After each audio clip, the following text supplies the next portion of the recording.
काय सांगाल लोकसभा निवडणुकीमध्ये महायुतीच्या उमेदवाराचा पराभव झाला?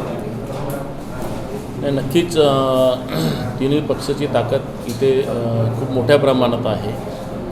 तरी महायुतीचा उमेदवार पडणं ही आमची सामूहिक जबाबदारी आहे आणि म्हणून मी सुरुवातीलाच म्हटलं की ही जबाबदारी आम्ही स्वीकारतो की शेवटी हार झाला, परंतु ह्या सगळ्यामध्ये जे काही नियोजनाचा अभाव, समन्वय, नियोजन आणि स्थानिक जसं पदावर असल्यानंतर ते निगेटिव्ह असते काही, तर ते ह्या सगळ्या गोष्टीचा कारणीभूत ठरला. पण तरीसुद्धा याच्यावरती आम्ही मात करू शकत होतो, पण नियोजन नसल्यामुळे आणि कोऑर्डिनेशन नसल्यामुळे आम्ही हे करू शकलो नाही आणि त्याच्यामुळे 6 विधानसभापैकी 4 विधानसभेमध्ये आम्ही मायनस राहिलो, 2 विधानसभेमध्ये आम्ही प्लस राहिलो. पण शेवटी एकमतानं हार झाला तरी ती मान्य करावं लागेल आणि ते स्वीकारावं लागेल. आम्ही ते स्वीकारतो. पण याचा अर्थ असा नाही की बा ते जिंकलेत म्हणून नानाभाऊ पटोले येणाऱ्या विधानसभेत तिन्ही लोक मतदारसंघ निवडून येतील.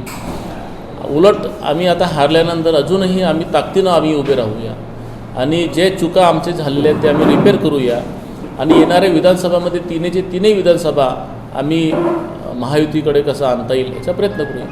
भाजपच्या कोट्याची चर्चा की जिथं भाजपचे आमदार आहेत तिथं फक्त प्लस आहे आणि जिथं महायुतीचे इतर घटक पक्षाचे आमदार आहेत त्या सगळ्या ठिकाणी मायनस पॉईंट आहे. नाही, असं नाही आहे की 4 मतदारसंघामध्ये आपण मायनस आहोत.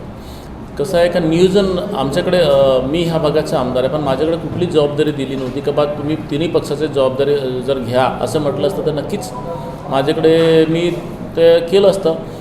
मी आधीच सांगितलं की नियोजनाचा अभाव हे जे 4 मतदारसंघामध्ये भाजपचे आमदार नव्हते, पण भाजपाने एक माणूस नेमून जे महत्त्वाचे जबाबदारी जर फिक्स केली असती तर कसं आहे की कोण सुरू करेल, कोण पहिले करेल, कोण समोर येईल, हा सगळ्या याच्यामध्ये गोंधळामुळे हा निर्णय झाला आहे.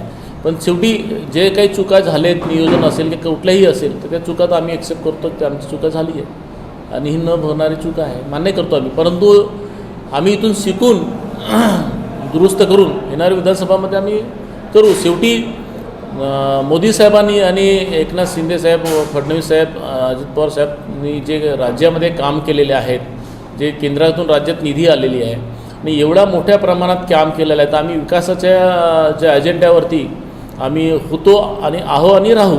कारण जिल्ह्यामध्ये हे भंडारा जिल्ह्याच्या प्रगतीसाठी जी काही निधी दिलेली आहे ह्या आतापर्यंतच्या इतिहासामध्ये मी तर म्हणतो नानाभाऊ 4 वेळा खासदार राहिले आहेत, त्यांच्याकडे सुद्धा मुख्यमंत्री होते, पण कधीतरी एवढं निधी आणू शकले का, इतके मोठे प्रकल्प आणू शकले का?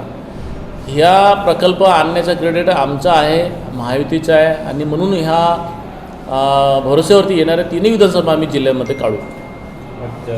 राज्यामध्ये आता जे शिंदे गटाचे जे आमदार आहेत ते ठाकरे गटाच्या संपर्कामध्ये आहे अशा बातम्या सुद्धा सुरू आहेत.